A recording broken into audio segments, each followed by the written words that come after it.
중보기도에 대한 본문은 에스겔서 22장 23절에서 31절에 있는 말씀입니다. 우리 본문에 있는 말씀 우리 주보를 참조하셔서 같이 읽어보겠습니다. 중보기도 에스겔서 22장 23절에서 31절 같이 읽겠습니다. 시작. 여호와의 말씀이 내게 임하여 이르시되 인자야 너는 그에게 이르기를 너는 정결함을 얻지 못한 땅이요 진노의 날에 비를 얻지 못한 땅이로다 하라. 그 가운데에서 선지자들의 반역함이 우는 사자가 음식물을 삼킴 같았도다.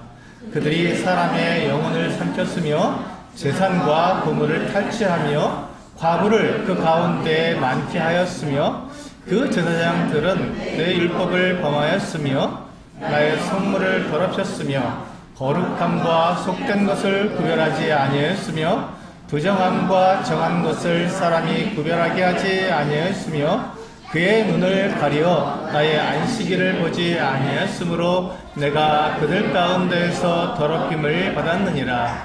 그 가운데 그 고관들은 음식물을 삼키는 일이 같아서 불의한 이익을 얻으려고 피를 흘려 영혼을 멸하거늘 그 선지자들이 그들을 위하여 회를 칠하고 스스로 허탄한 이상을 보며 거짓 복수를 행하며 여호와가 말하지 아니하였어도 주 여호와께서 이같이 말씀하셨느니라 하였으며 이 땅 백성은 포악하고 강탈을 일삼고 가난하고 궁핍한 자를 압제하고 나그네를 부당하게 학대하였으므로 이 땅을 위하여 성을 쌓으며 성 무너진 데를 막아서서 나로 하여금 멸하지 못하게 할 사람을 내가 그 가운데에서 찾다가 찾지 못하였으므로 내가 내 분노를 그들 위에 쏟으며 내 진노의 불로 멸하여 그들 행위대로 그들 머리에 보응하였느니라. 주 여호와의 말씀이니라. 네,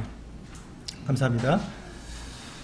네, 이 에스겔서에 있는 말씀은 우리가 좀 생소한 말씀이기도 하고 때로는 이 30절에 있는 말씀은 많이 이렇게 들어보실 수도 있겠는데 에스겔서 말씀은 많이 이렇게 강단에서 들려지는 말씀이 아니기 때문에 생소하리라고 믿습니다.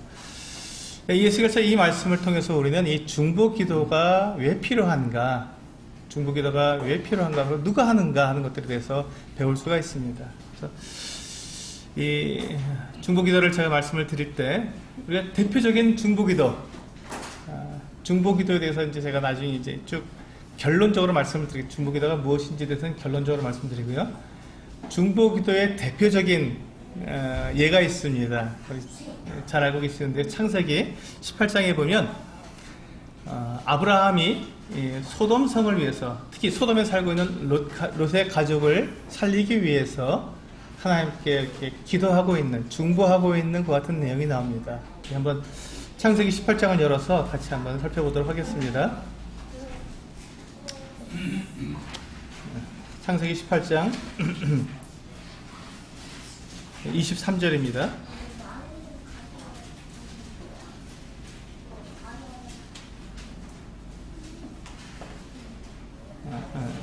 18장 16절, 네, 16절부터 봐야겠죠?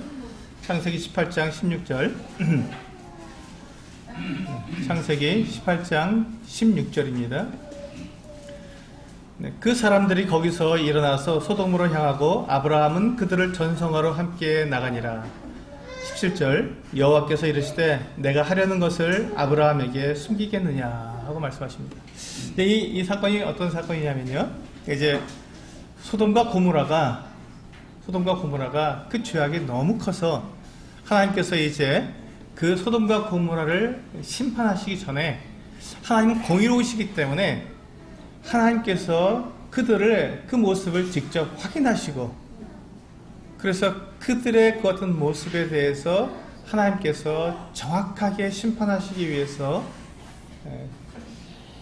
오셨습니다. 그 오셨을 때 이제 이 아브라함을 먼저 만나시고 아브라함에게 하나님께서 하시는 일, 이 소돔과 고모라를 멸망하시는 그 일에 대해서 미리 말씀해 주시는 그 같은 장면입니다. 근데 여기서 보시면 우리 17절에서 읽으신 것처럼 내가 하려는 일을 아브라함에게 숨기겠느냐 하고 하나님께서 이 아브라함에게 자기의 뜻을 나타내 보이시는 거예요. 그래서 우리가 이 중보 기도를 할 때 대단히 중요한 한 가지 그 원리가 있습니다. 중보 기도는 하나님의 뜻 안에서 기도를 해야 합니다.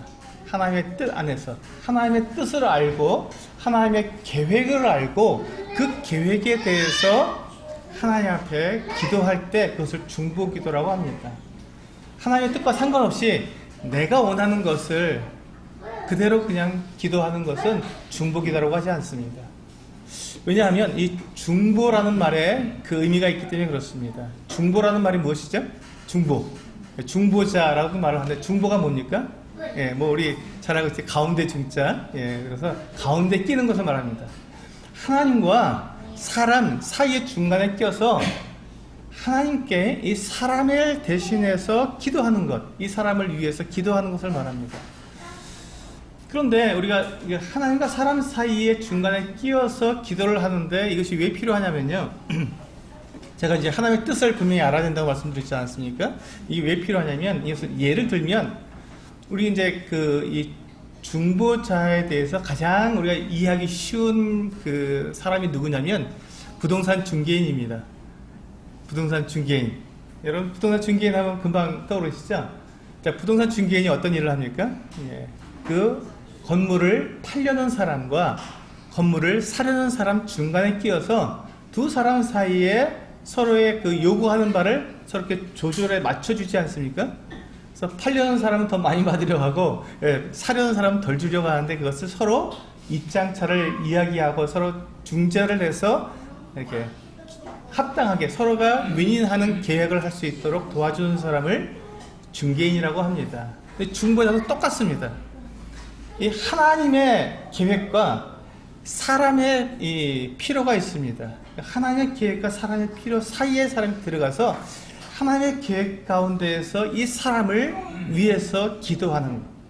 그래서 하나님의 계획을 알지 못하고는 결코 사람을 위해서 중보할 수가 없습니다. 하나님이 어떤 계획을 가지고 계신지, 하나님께서 무엇을 원하시는지를 알아야 하나님의 계획에 맞는 사람의 필요를 서로 이렇게 서로 맞춰갈 수 있다는 것이죠.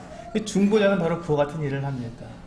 지금 이제 오늘 우리가 이 아브라함을 통해서 아브라함이 어떻게 중보하는지 그 내용을 보시면 이해가 금방 되실 것입니다. 이 아브라함이 이제 그와 같이 하나님께서 이 소돔을 심판하러 가신다라는 말을 들었을 때 이제 아브라함이 생각이 났습니다. 누가 생각이 났을까요? 소돔에 살고 있는 롯이 생각이 났습니다. 그래서 이 소돔성이 멸망하게 된다면, 심판을 받게 된다면 반드시 이 롯도 죽게 될 텐데, 하나님의 그 계획을 알고 있기 때문에 이 아브라함이 그 계획에 대해서 하나님 앞에 중보를 하기 시작했습니다. 그리고 이제 이 아브라함이 이제 이 소돔성을 위해서 중보를 하는데 이렇게 기도를 합니다. 이렇게 말을 합니다. 하나님은 공의로우신 분이신데 이 지금 소돔성이 악하기 때문에 그들을 심판하실 텐데, 만약에 그 소돔성에 의인이 50명이 있다면 하나님, 그 의인 50명을 이 불의한 사람들과 함께 심판하셔서 멸망시키시는 것이 합당합니까? 라고 하나님께 말씀을 드렸습니다. 지금 이제 보세요. 지금 이 아브라함이 소돔을 위해서 기도하는데 하나님께서 소돔성을 심판하시겠다니까 무조건 하나님 안 됩니다. 소돔성을 제발 좀 살려주십시오. 이렇게 기도한 것이 아니라 정확하게 이 아브라함은 하나님의 계획에 대해서 하나님의 성품을 가지고 조율하기 시작한 것입니다. 소돔성에 대해서 무조건 하나님 정말 제발 긍휼히 여겨주십시오, 불쌍히 여겨주십시오, 안 됩니다 하고 막아서는 것이 아니라 하나님의 그 공의로우심에 부탁하면서 이제 이 아브라함이 하나님께 이렇게 중재를 하는 것을 볼 수가 있습니다. 하나님께서 만약에 의인 50명이 있는데 그 의인을 이 소돔성과 함께 멸망시키시다면 하나님께서는 과연 공의로운 분이 맞습니까? 라고 제안하는 것입니다. 물론 하나님께서 소돔성에 의인 50명이 있다고 해도 그들을 멸망시키시는 것에 대해서 전혀 부담이 없습니다. 왜냐하면 사람은 모두가 다 죄인이기 때문에 그들을 꼭 소돔성의 그 죄와 연관시키지 않아도 그들을 멸망시키셔도 아무도 하나님 앞에 그 의의를 제기할 수가 없습니다. 그때 하나님께서 그들을 멸망시켜도 아무도 할 말이 없지만, 그러나 이 지금 아브라함은 하나님의 그 공의로우심을 지금 드러내고 있는 것입니다. 만약에 의인이 그 소돔성이 멸망할 그 죄와 관련되어 있지 않은 의인이 있는데도 그들과 함께 멸망시키신다는 것은 이것은 하나님의 공의에 맞지 않지 않습니까? 라고 그가 하나님께 중재를 하는 것이지요. 그렇게 해서 어떻게든지 소돔성을 보호해서 그 안에 있는 롯을 구해야 되니까. 그래서 이제 50명을 위해서 하나님께서 그럼 내가 의인 50명을 찾으면 내가 소돔성을 멸하지 않겠다라고 말씀해 주셨습니다. 그래서 이제 아브라함의 이제 그 협상이 시작됩니다. 협상이라 그러면 좀 뭐하지만 아브라함은 어떻게든지 이 롯을 구해야 하기 때문에 그가 할 수 있는 최선을 다하는 것입니다. 그래서 이제 그 50명에서 45명으로, 45명에서 40명으로, 40명에서 30명으로, 그리고 20명으로, 그리고 최종적으로 10명까지 이제 내려가서 숫자를 줄여서 하나님께 말씀을 드립니다. 하나님, 그 소돔성에, 마땅히 소돔성이 심판받아야 마땅한데, 그 소돔성에 그 죄악과 관련되어 있지 않은 그 의인 10명이 있는데, 그 10명이 있는데 그 10명을 함께 멸망시키시겠습니까? 라고 물었습니다. 그래서 하나님께서 10명만 있어도 10명을 찾으면 소돔성을 멸하지 않겠다라고 약속해 주셨습니다.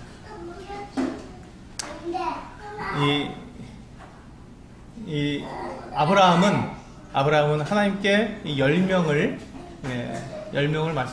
말씀을 드린 것입니다. 이 10명을 통해서 이제 하나님께서 그 의인 10명을 찾으면 하나님의 공의로우심이 결코 그들을 멸하지 않겠다는 약속을 받아낸 것이죠. 이 아브라함이.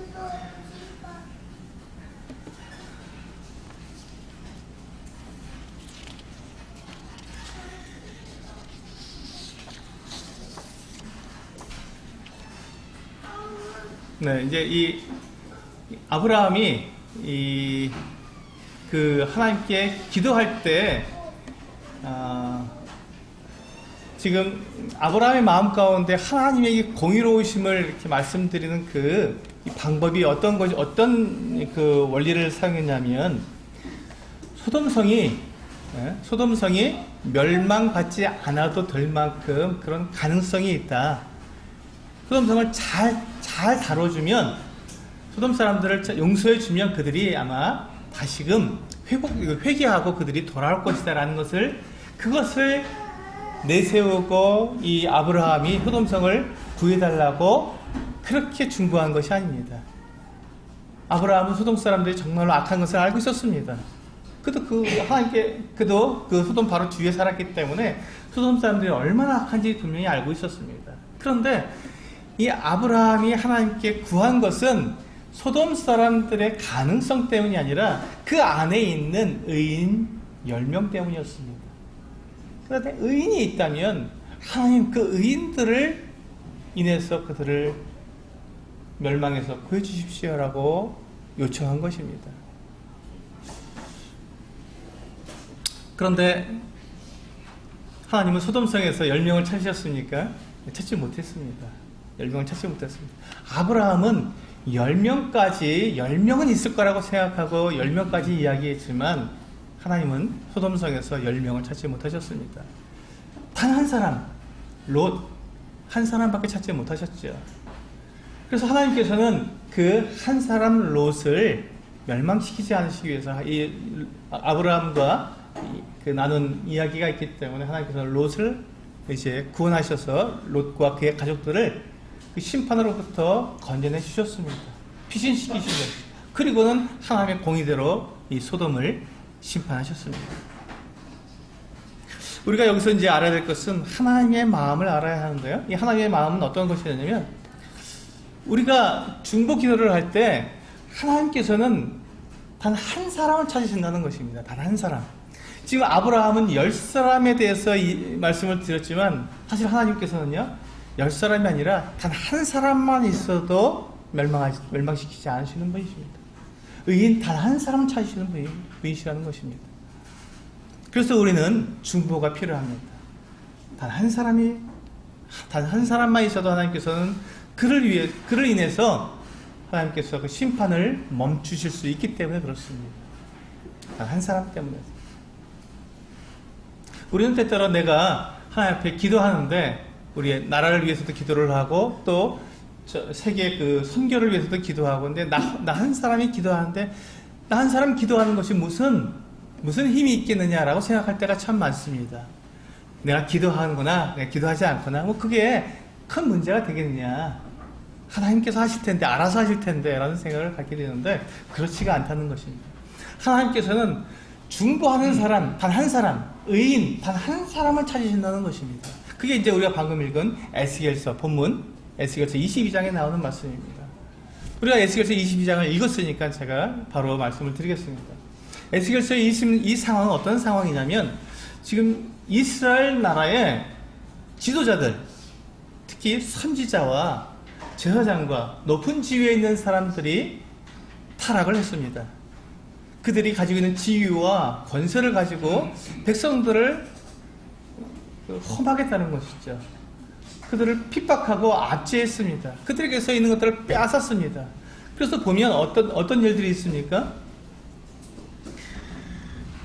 25절에 보면 그들이 사람의 영혼을 삼켰으며 재산과 보물을 탈취하며 과부를 그 가운데에 많게 하였으며, 자기들의 이익을 위해서 사람들을 갖다가 이렇게 부리고 또 전쟁에 나가게 하고 죽게 하고, 이 많은 일들을 통해서 재산과 보물과 이것들 생명을 그들이 취했던 것이죠. 자기들의 이익을 위해서입니다. 또한 26절에 보면 제사장들이 어떤 일을 했냐면, 율법을 범했고, 제사장인데요, 성물을 더럽혔고, 거룩함과 속된 것을 구별하지 않고, 부정함과 정한 것을 사람이 구별하지 아니하였고, 나의 안식일을 보지 아니하였고, 온갖 악한 일들을, 하나님의 계명과 계명을 어기는 모든 일들을 이 제사장들이 했던 것입니다. 그리고 28절에 보시면 선지자들이 나오는데요, 선지자들이 그들을 위하여 회를 치라고. 이 회를 치랬다는 것이 무엇입니까? 담벼락에 있는데 담벼락이 금이 갔습니다. 그럼 어떻게 됩니까? 이 담벼락이 곧 무너지겠죠. 그런데 거기에다가 이 담벼락이 금이 간 것을 페인트를 싹 칠해서 금 간 것을 가려버렸습니다. 그런 사람들은 어떻게 합니까? 모르지요. 이 담이 무너질지 안 무너질지 모르는 겁니다. 그래서 담 밑으로 지나가다가 갑자기 담이 무너지게 되면 어떻게 됩니까? 사람들이 깔려 죽게 되는 것입니다. 이 선지자들이 그와 같은 하나님의 경고를 그 사람들에게 해야 하는데 경고하지 않고 좋다 잘 될 것이다 평안하다라고 속이는 것이죠. 그래서 그 뒤에 보시면 스스로 허탄한 이상을 보며 거짓 복수를 행하며 여호와가 말하지 아니하였어도 주 여호와께서 이같이 말씀하셨느니라 하였으며, 하나님께서 말씀하시지 않았었는데 그렇게 말했다고 거짓 예언을 하는 것입니다. 이런 일들이 이 선지자들에 의해서 행해진 것이죠. 그래서 결국은 이 땅 백성은 포악하고 강탈을 일삼고 가난하고 궁핍한 자를 압제하고 나그네를 부당하게 학대하는 이와 같은 일들이 이스라엘 땅에 만연하게 된 것이죠. 바로 그때 30절에 하나님께서 이 땅을 위하여 성을 쌓으며, 이 무너진 성을 쌓고, 이 백성들을 위해서 백성들을 보호할 성을 쌓고, 성 무너진 데를 막아서서 나로 하여금 멸하지 못하게 해요. 그 성에, 이 이스라엘 나라의 이 예루살렘 성에, 사마리아 성에 그들이 그 포악하고 이 죄가 만연한 이것들을 갖다가 보고 그것을 가로막아서 하나님께 그것을 아뢰므로, 중보함으로 기도하고, 그러므로 하나님을 막아서서 그것을 멸망하지 않도록 할 사람을 하나님께서 찾아보셨다는 것입니다. 그런데 그 한 사람을 찾지 못했습니다. 그 한 사람 찾지 못하신 거예요. 내가 그 가운데서 찾다가 찾지 못함으로 31절 내가 내 분노를 그들을 위해 쏟으며, 그래서 하나님께서 이스라엘을 이방에 팔아버리신 것입니다. 이방 나라에 포로로 끌려가게 하신 것입니다. 하나님께서는 이 사람들의 같은 죄와 또 이 포악함을 하나님 앞에서 깨닫고 그들을 위해서 기도하고 그들을 하나님 앞에서 멸망하지 않도록 막아서는 단 한 사람을 찾고 계시다는 것입니다. 그 사람이 바로 중보자입니다. 중보자. 하나님과 사람 사이에서 그 사람들을 위해서 하나님께 기도하는 그 같은 사람, 그것을 중보자입니다.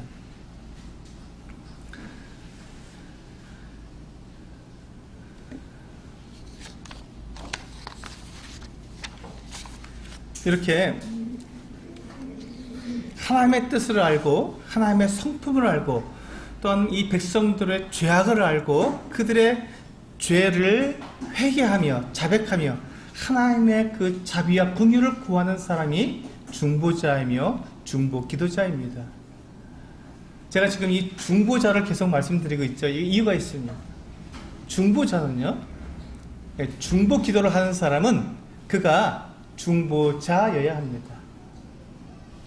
중보기도를 하는 사람은 그가 중보자여야 한다는 것입니다. 이 사실이 오늘 제가 이 중보기도의 가장 핵심적인 말씀입니다. 우리는 중보기도를 하면서 나는 중보자가 되지 않습니다. 우리는 중보자가 되지 않은 채 우리는 하나님께 중보기도를 드립니다. 예를 들면 만약에 어떤 사람이 죄를 지었습니다. 어떤 성도가 죄를 지었습니다. 그럼 그 죄를 지은 성도를 위해서 우리가 기도합니다. 하나님, 저 성도를 하나님께서 긍휼히 여겨주시고 그가 회개하여 하나님께 돌아와서 그로 하여금 하나님을 다시금 예배하고 섬기는 하나님의 그런 어떤 형제로 자매로 회복시켜 주십시오 하고 우리는 기도를 합니다. 참 아름다운 기도죠. 그런데 그런 기도를 하면서 내가 중보자가 되어야 한다는 것입니다. 그 사람을, 그 형제 자매를 정말 내가 그 형제 자매와 내가 하나가 되어서 그 사람의 죄가 마치 내가 지은 죄처럼 나와 그 형제, 그 자매가 내가 하나가 되어서 정말 내가 그 형제 자매를 위해서 하나님께 회개하고 하나님께 자백하고 그렇게 내가 하나가 되어야 되는데 우리가 때때로 우리가 중보기도를 하면서 우리는 어떻게 하냐면 죄를 지은 어떤 형제나 자매가 있으면 그 형제 자매를 우리는 어떻게 합니까? 정죄를 합니다. 정죄를 하면서 우리는 하나님께 기도를 하는 것이죠. 하나님, 그 형제가 돌아와야 하는데 죄를 지었는데 돌아와야 합니다 라고 우리는 말을 하면서 나는 그 형제의 자매와 하나가 되지 않은 채 그를 정죄하는 면에서 하나님 편에서 그를 정죄하면서 그를 하나님께 기도하고 있는 것입니다. 뭐 이게 자연스러운 건 아닌가요? 라고 물을 수 있겠지만 그렇지 않습니다. 하나님은 우리가 중보기도를 한다면 내가 그 사람과 하나가 되는 중보자가 되지 않고는 그 기도가 아무 소용이 없다는 것입니다. 내가 기도를 하면서 내가 그 사람과 하나가 되지 못하다면 우리는 중보기도할 자격이 없다는 것입니다. 내가 그 사람을 정죄하고 있고 내가 이미 그 사람에 대해서 심판하고 있는데 나는 이미 내가 하나님의 자리에 서서 하나님 대신 벌써 그 사람을 정죄하고 있으면서 그 사람을 위해서 기도한다는 것이 말이 안 된다는 것이죠. 하나님 그것을 원치 않으신다는 것입니다. 하나님의 그 심판은 하나님께서 하시는 것이고 정죄는 하나님께서 하시는 것이기에 우리는 그것은 하나님께 맡겨드리고 우리는 그 죄를 지은 형제, 죄를 지은 자매 편에 서서 그와 하나가 되어서 그를 위해서 하나님께 자백하고 회개하고 하나님께 긍휼을 구하는 것이 진정한 중보기도라는 것입니다. 그래서 우리는 출애굽기 32장에서 한번 보시겠습니다. 출애굽기 32장 모세가 하나님께 중보기도하고 있는 모습입니다. 출애굽기 32장 30절입니다.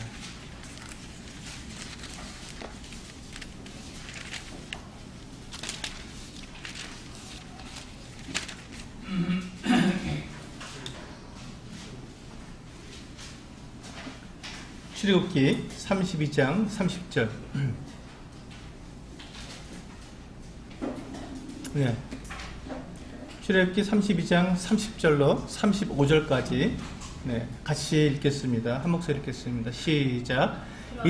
이튿날 모세가 백성에게 이르되 너희가 큰 죄를 범하였도다. 내가 이제 여호와께 올라가노니 혹 너희를 위하여 속죄가 될까 하노라 하고 모세가 여호와께 다시 나아가 여짜오되 슬프도소이다. 이 백성이 자기들을 위하여 금신을 만들어 싸우니 큰 죄를 범하였나이다. 그러나 이제 그들의 죄를 사하시옵소서. 그렇지 아니하시오면 원하건대 주께서 내 이름을 지워버려 주옵소서. 여호와께서 모세에게 이르시되 누구든지 내게 범죄하면 내가 내 책에서 그를 지워버리리라. 이제 가서 내가 내게 말한 것으로 백성을 인도하라. 내 사자가 내 앞서 말한 것으로 그러나 내가 보응할 날에는 그들의 죄를 보응하리라. 여호와께서 백성을 치시니 이는 그들이 아론이 만든 바 그 송아지를 만들었음이더라. 네, 이 내용은 어떤 내용이냐면 이제 모세가 이스라엘 백성들을 애굽에서 이제 이끌어내서 광야에 나왔습니다. 그리고 이제 시내산까지 시내산 앞으로 나오게 되었는데 이제 시내산에서 하나님께서 이 모세를 시내산으로 불러 올리셨습니다. 그 시내산에 올라가서 이제 하나님께서 율법을 받고 있는데 그 기간이 40일이 걸렸습니다. 사람이 그 산에 올라가서 물도 없이 떡도 없이 그냥 빈몸으로 올라가서 40일 동안 내려오지 않으니까 이스라엘 백성들이 뭐라고 생각했겠습니까? 아, 모세는 죽었구나. 40일 동안에 어떻게 저 산꼭대기에서 사람이 살 수 있나?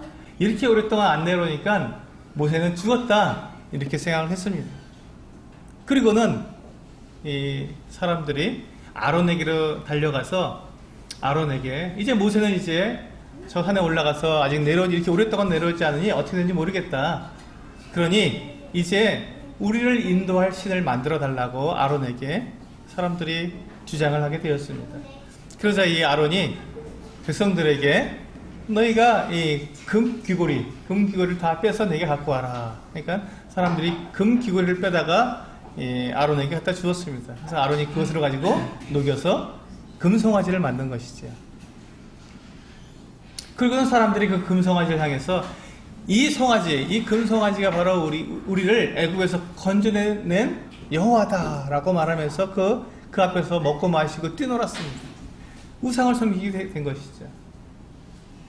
근데 이 40일 후에 모세가 이 십계명 두 돌판을 가지고 시내산에서 내려오게 된 것입니다. 모세가 죽은 것이 아니라 하나님의 그 계명을 가지고 건장하게 내려오게 된 것입니다. 모세가 그 모습을 보았을 때 정말 끔찍한 일이 일어난 것이죠. 그래서 이제 이 모세가 그 백성들 앞에서 누구든지 여호와의 패선자는 앞으로 나오라 했을 때 레위 지파가 이 모세에게로 나오게 되었습니다. 그래서 이제 레위 지파에게 너희는 각각 칼을 차고 친 이쪽에서 저쪽까지 다니면서 그 형제를 다 죽여라. 하나님 앞에 이 범죄한 이자를 죽여라 했을 때 3,000명을 죽이게 되었습니다. 3,000명. 끔찍하죠? 그런데 이것이 끔찍한 것이 아니라 이것이 바로 모세가 하나님께 은혜를 구한 방법이었습니다. 긍휼을 구한 방법이었습니다. 만약에 3,000명이 죽지 않았다면 그 200만 명이 다 죽었을 것입니다. 하나님의 진노는 그 200만 명을 다 죽이셨을 것입니다. 이제 모세가 이제 그렇게 3,000명을 죽이고 난 다음에 하나님께 나아가서 그가 구합니다. 그게 바로 이제 이 장면이거든요. 하나님께 나아가서 기도하는 장면입니다. 이튿날 모세가 백성에게 이르되 너희가 큰 범죄를 범하였도다. 내가 이제 여호와께로 올라가노니 혹 너희를 위하여 속죄가 될까 하노라. 너희 죄를 용서받을 수 있을까 해서 내가 이제 하나님께로 가니까 기다려라 하고 이야기하고 하나님께 나아간 것입니다. 그리고는 이제 모세가 하나님께 기도한 이 32절 말씀을 한번 보시기 바랍니다. 32절. 그러나 이제 그들의 죄를 사하시옵소서. 그렇지 아니하시오면 원하건대 주께서 기록하신 책에서 내 이름을 지워버려 주옵소서. 모세는 이스라엘 백성들과 하나가 되었습니다. 모세는 이스라엘 백성들이 그 우상을 만들어서 거기서 그 범죄하는 그 순간에 모세는 하나님과 함께 있었습니다. 그는 이스라엘 백성들이 지은 죄와 전혀 관계가 없는 사람이었습니다. 이스라엘 모든 백성들이 다 범죄를 했어도 모세만큼은 범죄하지 않은 의인이었습니다. 그는 깨끗한 사람이었습니다. 하나님 앞에 그는 완전한 사람이었습니다. 그런데 모세는 지금 하나님 앞에 나아가서 어떻게 중보하고 있습니까? 어떻게 기도하고 있습니까? 하나님이요. 하나님이요. 이 백성을 용서해 주십시오. 만약에 그렇게 하시지 않으시려면 내 이름을 주께서 기록하신 그 책에서 지워버리지 말라고. 그도 동일하게 그 백성들과 함께 멸망시켜 달라고 그렇게 요구한 것입니다. 의인을 죄인과 함께 멸망시켜 달라고 그렇게 요구한 것입니다. 하나님의 공의에 대해서 그가 정면으로 도전하게 된 것이죠. 아브라함이 한 것처럼 똑같은 그 같은 방법을 하나님의 그 성품을 그대로 말씀을 드린 것입니다. 하나님은 결코 의인을 죄인과 함께 멸망시키시는 분이 아니십니다. 그렇기 때문에 하나님, 제가 결코 이 죄를 짓지 않았지만 만약에 이들을 멸하실 것이라면 저도 함께 멸하게 해주십시오. 저도 함께 심판해 주십시오. 그래서 이 모세는 그 백성들과 자기가 하나가 되었던 것입니다. 이 이스라엘 백성들을 그가 정죄하는 입장에 선 것이 아니라 이스라엘 백성들의 죄와 함께 그가 함께 그 자리에 서서 하나님 앞에 그 죄를 자백하고 하나님께 회개하고 용서를 구한 것입니다. 이것이 중보입니다. 이것이 중보입니다.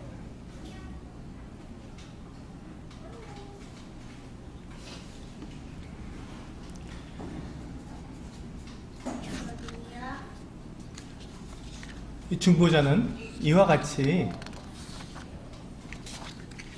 정죄하는 입장에서, 내가 심판자 입장에서 기도하는 것이 아니라 내가 구하는 자, 내가 위하여 기도하는 사람들을 편에 서서 그들과 동일한 하나가 되어서 그들을 위해서 기도하는 사람이 중보자입니다. 바로 이 일을 우리 주님께서 해주셨습니다. 우리 주님께서는 하나님의 아들이십니다. 그건 전혀 죄가 없으신 분이십니다. 그런데 주님께서 이 땅에 사람으로 태어나셔서 사람들을 위해서 오셨고, 그는 세상 죄를 지고 가는 하나님의 어린 양으로 그가 제물로서 죽기 위해서 그는 이 세상에 오셨습니다. 그리고는 그가 어떻게 했습니까? 침례 요한에게 침례를 받으셨습니다. 아무 죄가 없으신 그분이 죄사함을 얻게 하는 그 침례를 받으신 것입니다. 왜 그렇게 하셨습니까? 사람들과 하나가 되기 위해서, 사람들의 입장에 그대로 서시기 위해서. 주 예수님은 사람들을 심판하실 분이십니다. 그분처럼 심판하실 자격이 있으신 분이 누가 있겠습니까? 근데 그분은 사람들을 심판하는 자리에 서지 않으시고 사람들의 죄를 위해서, 사람들의 죄와 동일하게 사람들의 죄를 자기에게 짊어지시고 그리고 십자가에 달리시던 그 같은 분으로서 침례를 받으신 것입니다. 마치 본인이 주님께서 세상 모든 사람들의 죄에 대해 책임이 있는 분으로서 그렇게 침례를 받으신 것이죠. 이것이 바로 주님께서 하나님과 사람 사이에서 유일한 중보자가 되실 수 있는 근거입니다. 주님께서 어떻게 해서 중보자가 되셨습니까? 네, 우리의 편에 서셨기 때문에, 우리와 같은 입장에 서셨기 때문에 그분은 우리를 위한 중보자가 되실 수 있었던 것입니다. 그래서 주님께서 하시는 그 중보기도는 합당한 것입니다. 하나님께서 그 중보기도를 받으시고 아버지여 저들을 사하여 주옵소서, 저들이 하는 것을 알지 못합니다 하는 주님의 이 중보기도를 통해서 주님은 우리를 구원해 주신 것입니다. 우리의 그 정말 하늘에 닿기까지 쌓아둘 수밖에 없는 그 큰 죄악들을 모두 다 사해 주시고 우리를 하나님의 자녀로 받아주신 그 이유가 예수 그리스도의 이와 같은 중보 때문에 가능했던 것입니다.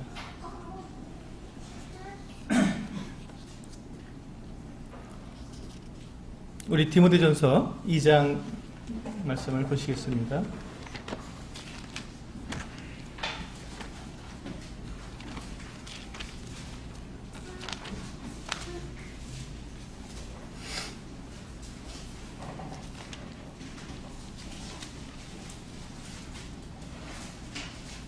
디모데전서 2장 1절부터 6절까지입니다.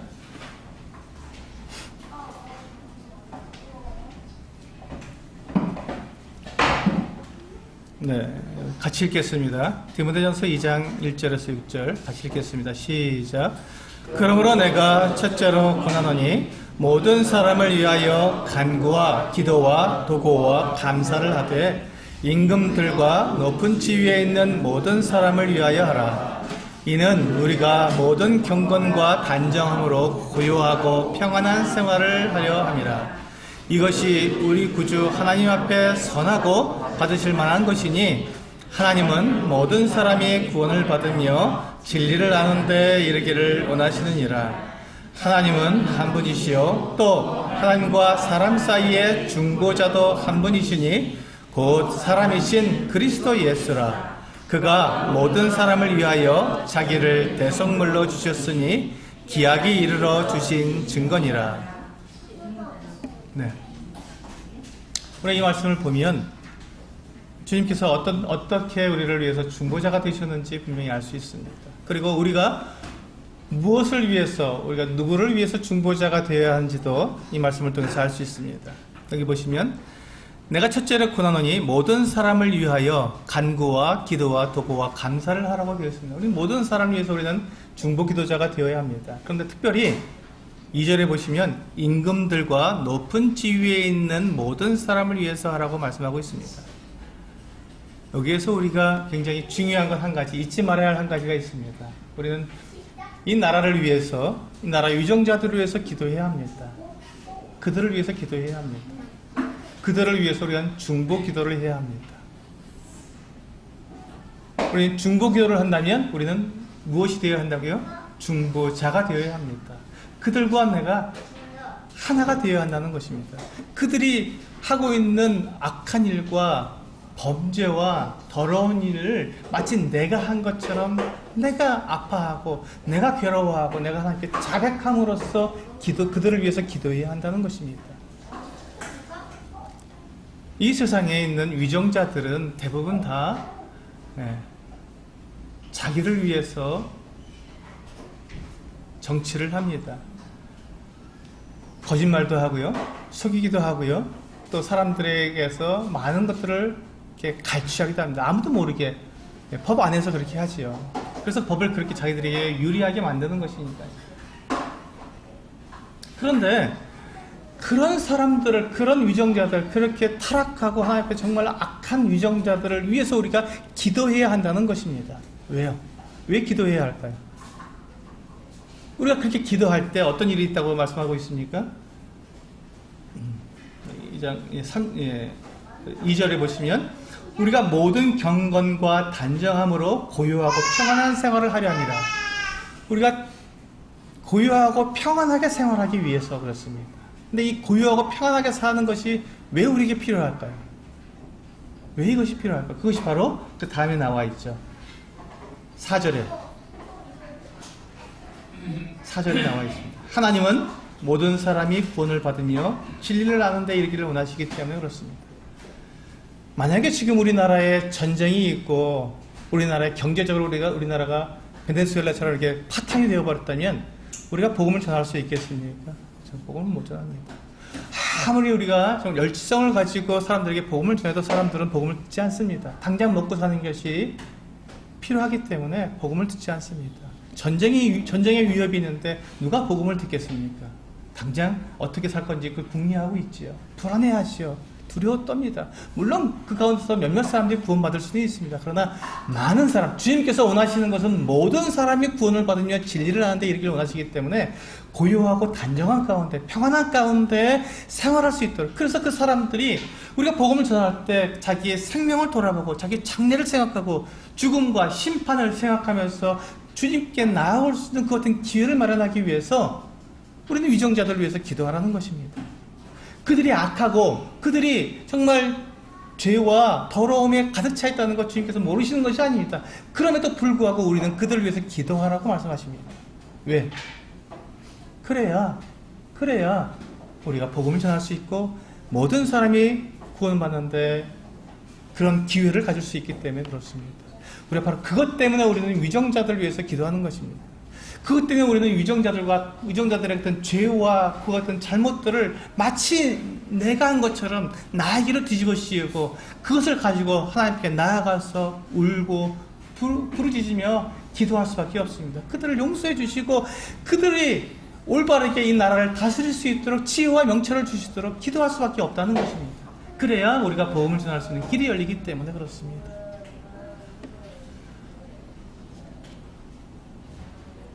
그래서 주님께서도 중보자가 되셨는데 주님께서는 결코 그 대제사장이나 주님을 심판하던 그 대제사장이나 또 서기관들과 바리새인들을 주님께서 그들에 대해서 악담하지 않으셨습니다. 그들이 자격이 없다고 그들을 질시하지 않으셨습니다. 로마의 총독이었던 빌라도가 주님을 심판하실 때에도 주님이 그에게 대해서 반항하지 않으셨습니다. 왜 그랬습니까? 고요하고 단정한 가운데 주님께서는 행하셔야 하기 때문에 그렇습니다. 사람들을 구원하시기 위해서 오직 그 한 가지 목적 때문에 주님은 그 모든 것들을 다 받으셨던 것입니다.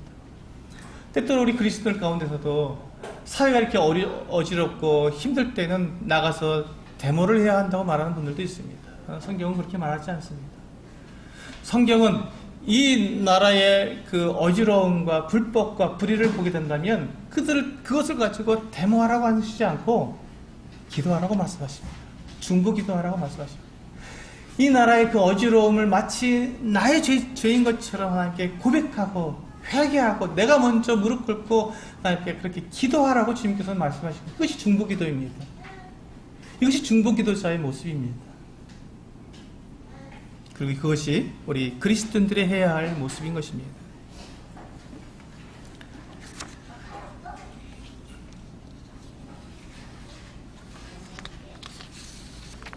우리 야고보서에 있는 말씀을 한 번 더 보시겠습니다. 뒤에 가셔서 뒤로 넘기셔서 야고보서 5장입니다.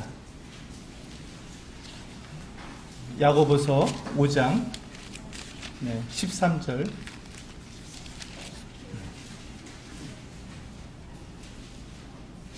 야고보서 5장 13절부터 20절인데요. 제가 읽으면서 설명을 드리겠습니다. 13절입니다. 너희 중에 고난당하는 자가 있느냐? 그는 기도할 것이요. 즐거워하는 자가 있느냐? 그는 찬송할지니라. 참 아름다운 말씀이죠. 고난당한 사람들이 있다면 그들은 기도해야 합니다. 그리고 우리가 즐거워하는 자가 있으면 그는 찬송을 해야 합니다. 그리고 14절을 보세요. 너희 중에 병든 자가 있느냐? 그는 교회의 장로들을 청할 것이요. 그들은 주의 이름으로 기름을 바르며 그를 위하여 기도할지니라. 우리는 병든 성도들을 위해서는 많이 중보 기도를 많이 하고 있습니다. 근데 성경에서는 이와 같이 말씀하고 있습니다. 너희 중에 병든 자가 있느냐? 그는 교회의 장로들을 청할 것이요. 그들은 주의 이름으로 기름을 바르며 그를 위해서 기도하라고. 장로들을 청해서 장로들에 의해서 중보 기도를 받도록 그렇게 말씀하고 있습니다. 15절에 보시면 믿음의 기도는 병든 자를 구원하리니 주께서 그를 일으키시리라. 혹시 죄를 범하였을지라도 사하심을 받으리라. 여기 보시면 왜 장로들을 청하라고 했는지 그 이유가 나옵니다. 사람들이 병이 들었을 때 그 병이 자연스러운 병일 수도 있습니다. 때때로 그 병에는 죄로 인해서 찾아온 병일 수도 있습니다. 그래서 우리가 병이 들었을 때 장로들을 청해서 기도를 하는 이유는 그가 혹시 죄로 인해서 병이 왔을 경우에 그 죄에 대한 자백을 듣고 그 자백을 통해서 정말 이 장로들이 그 죄를 범한 그 성도의 죄를 장로가 뒤집어쓰고 그리고 마치 장로가 죄를 범한 것처럼 하나님 앞에 기도하기 위해서 중보 기도를 하기 위해서 그렇게 장로들을 청하라고 한 것입니다. 제가 늘 말씀드리지만 장로에게 죄를 고백하는 것은 장로들이 그 죄를 범한 그 성도들을 정죄하기 위해서 그렇게 하는 것이 아닙니다. 용서하기 위한 것이고 장로들은 그 죄에 대한 고백을 들을 때 그것을 나의 죄로 받아들여서 하나님 앞에 내가 회개하고 내가 하나님 앞에 용서받을 자로서 나아가는 사람들이 바로 장로들입니다. 그와 같은 일을 하기 때문에 이 장로들을 불러서 장로들에게 그 병을 낫기 위해서 기도해 달라고 부탁하는 것입니다. 히브리서 13장에 그와 같이 말씀하고 있죠. 장로들은, 너희들 인도한 자들은 마치 너희들을 위해서 영혼을 계산할 자인 것처럼 하고 있는 자라고 이렇게 말씀하고 있습니다. 그렇습니다. 하나님 앞에서 교회 인도자들은 교회 성도들을 대신해서 하나님 앞에서 마치 자기가 계산할 자인 것처럼 그렇게 하나님 앞에 책임을 지고 있는 사람입니다. 그렇기 때문에 성도들이 그 어떤 죄를 고백하게 될 때 그것을 정죄하거나 그것에 대해서 심판하는 것이 아니라 그들의 죄에 대해서 내가 책임을 져야 할 사람으로서, 그리고 내가 회개할 자로서 하나님께 나아가는 것입니다. 그렇게 중보기도가 되어질 때 바로 그 믿음의 기도, 그것이 바로 믿음의 기도입니다. 바로 그렇게 믿음의 기도로 나아가게 될 때 하나님께서 그 기도를 들으시고 병을 낫게 해줄 수도 있다고 말씀하시고 계신 것입니다. 그래서 16절에 보면 그러므로 너희 죄를 서로 고백하며 병이 낫기를 위하여 서로 기도하라 라고 말씀합니다. 그래서 내가 병이 들었을 때 물론 우리는 자연스럽게 자연스럽게 걸릴 이게 죄에 의해서 우리 감기에 걸리는 것은 아닙니다. 그러나 나에게 어떤 중한 병이 들었을 때 나에게 혹시 그런 죄와 관련된 것이 있지 않은가를 내가 돌아볼 필요는 있습니다. 그래서 그러한 것들이 나에게 혹시 있다면, 그렇다면 우리는 성도들을 특히 장로를 불러서 장로에게 그 같은 죄를 고백하고 우리는 그 병이 낫기를 위해서 기도해야 합니다. 때로 우리가 어떤 성도에게 대해서 우리가 잘못을 하고 범죄했을 때 주님께서 나를 치실 수도 있습니다.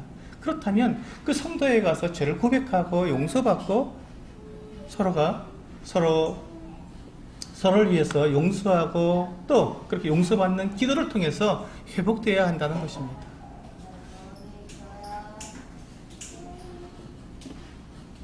이것이 바로 우리가 중보기도의 모습입니다. 중보기도는 내가 어떤 성도를 위해서 내가 불쌍히 여김으로써 기도하는 것을 중보기도로 하지 않고, 다시 말씀드리지만 내가 중보자가 되어서 그 사람의 모든 죄와 모든 잘못과 모든 상황이 다 나에게 그대로 하나가 되어서 나에게 뒤집어쓰임이 되어서 내가 하나님께 그렇게 나아가서 회개하는 자로서 나아가는 것을 말한다는 것입니다. 우리 마지막으로 골로새서 4장 3절 말씀을 보시겠습니다. 골로새서 4장 3절입니다.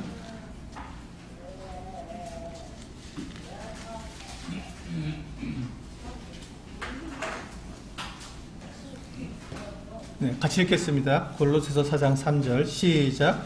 또한 우리를 위하여 기도하되 하나님이 전도할 문을 우리에게 열어주사 그리스도의 비밀을 말하게 하시기를 구하라. 내가 이 일 때문에 매임을 당하였노라. 여기 보시면 바울이 자기가 복음을 전할 문을 위해서 기도해 달라고 부탁하는 것을 볼 수 있습니다. 그렇습니다. 우리는 이와 같이 우리가 중보 기도해야 할 그 같은 내용들이 참 많습니다. 우리는 모든 사람들이 구원을 받으며 진리를 하는 데 이르기를 위해서 우리는 기도해야 합니다. 그렇게 하기 위해서 우리는 위정자들을 위해서, 임금들과 높은 지위에 있는 사람들을 위해서 기도해야 합니다.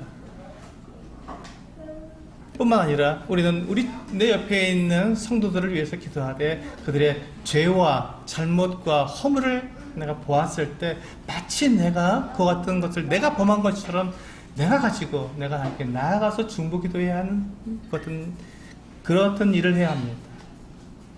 또한 우리는 병든 자들을 위해서 우리는 기도해야 합니다. 병든 자를 위해서 기도할 때 마치 내가 아픈 것처럼, 내가 어떤 문제가 있는 것처럼, 내가 그 병든 자가 혹시 죄를 지었다면 내가 죄를 지은 것처럼 내가 받아들이고 내가 그 죄를 뒤집어쓰고 중보자가 되어서 하나님 앞에 기도할 때, 간절하게 기도할 때, 회개하게 나갈 때 하나님께서 그 기도를 들으신다는 것입니다. 그리고 마지막으로 주의 일꾼들을 위해서 기도해야 합니다. 복음을 전하는 자들을 위해서, 저 선교제에 나가서 선교하고 있는 분들을 위해서, 또 이 땅에 많은 교사들을 위해서, 많은 주의 일꾼들을 위해서 우리는 기도해야 합니다. 그들이 입을 열어서 복음을 전하며 그들이 입을 열어서 하나님의 말씀을 이 땅에 증거할 수 있도록 우리는 기도해야 합니다. 그들의 사정을 우리는 잘 알지 못합니다. 하지만 하나님께서 그들을 불러서 그 같은 일들을 하도록 세우셨다면 그 하나님의 일들이 그것을 이루어질 수 있도록 내가 그들과 동일한 마음으로 그 사정에 잘 알지 못하더라도 그들의 입장이 되어서 하나님께 그것을 간절히 구하는 그 같은 중보자가 되어야 한다는 것입니다. 그렇게 할 때 하나님께서 이 땅에 무너진 성을 다시 세우고 무너진 성을 막아 서서 하나님으로 하여금 멸망하시지 않도록 그 같은 중보자가 될 수 있는 것입니다. 먼저는 내가 하나님 앞에서 의인이 되어야 합니다. 먼저 내가 하나님 앞에서 그와 같은 죄와 관계없이 하나님 앞에 나아갈 수 있는 어떤 하나님 앞에 내가 정결하고 의로운 삶을 살아야 우리는 중보자가 될 수 있습니다. 내가 여전히 죄를 지으면서 중보기도를 하게 된다면 그것이 무슨 소용이 있겠습니까? 주님, 저 성도가 참 이렇게 힘들어서 이렇게 아파서 힘들어하는데 주님, 저 성도를 낫게 해주십시오 하고도 나는 가서 죄를 짓고 악을 행하며 온갖 잘못을 저지르고 있다면 그 중보기도가 무슨 소용이 있겠냐는 것입니다.